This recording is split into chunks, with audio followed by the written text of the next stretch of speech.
Cold Cold Sun is a great time because, well, for one, I haven't played it in probably 20 years. But when I was a staff writer in Nashville, that's why I write songs in pairs, by the way. Because as a staff writer, you're going to turn in an up-tempo and you're going to turn in a ballad.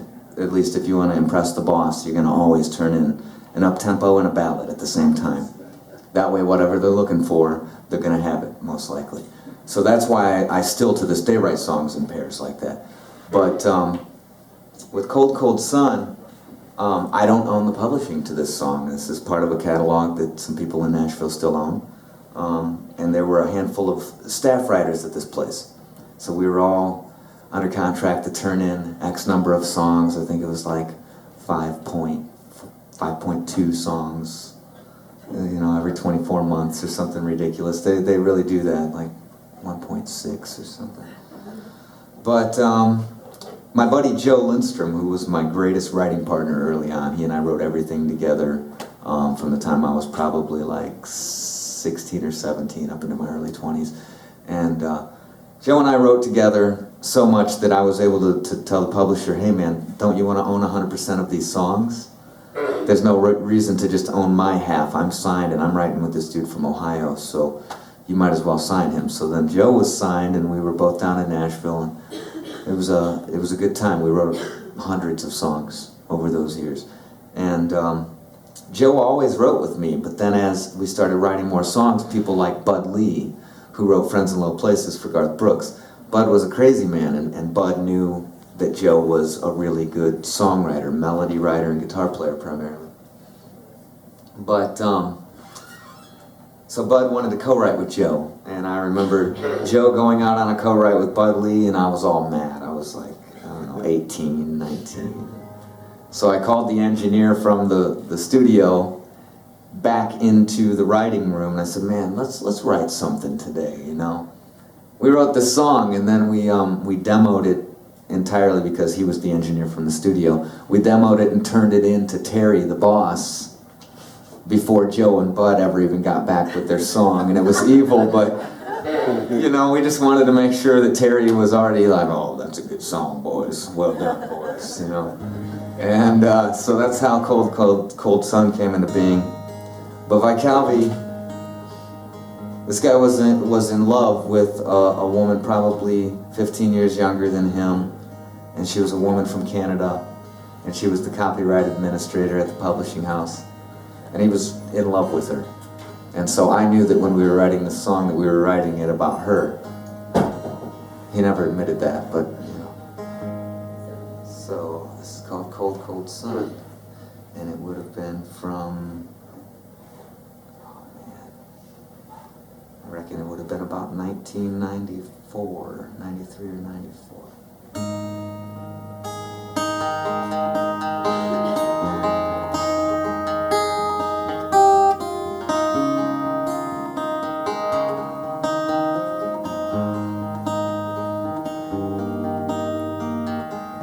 I'm out of bed, but I'm still not up, staring into this coffee cup.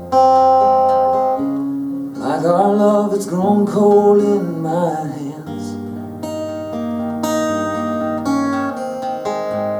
Last night I watched you leave, a sight I never thought I'd see. Sitting here, I'm not sure where we stand. TV said 95 degrees, but you don't feel that warmth to me. It's a cold, cold sun, and a cold, cold sky. And as I sip this cold cup of coffee, I can't help but wonder why, out of all the women in this world, you'd have to be the one. I sit here staring out at the cold, cold sun.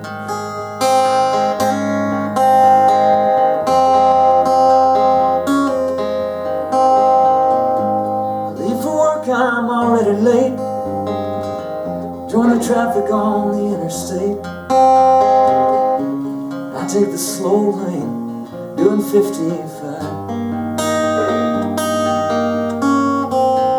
Past the office, I don't feel like working. Just can't seem to get around this hurting. So I turn up my radio and drive. Some guy hits the shoulder while his car overheats. But through this windshield, all I see is a cold, cold sun and a cold, cold sky. As I sip this cold cup of coffee, I can't help but wonder why, out of all the women in this world, you'd have to be the one. And I sit here staring out at the cold, cold sun. And I sit here staring out at the cold, cold sun.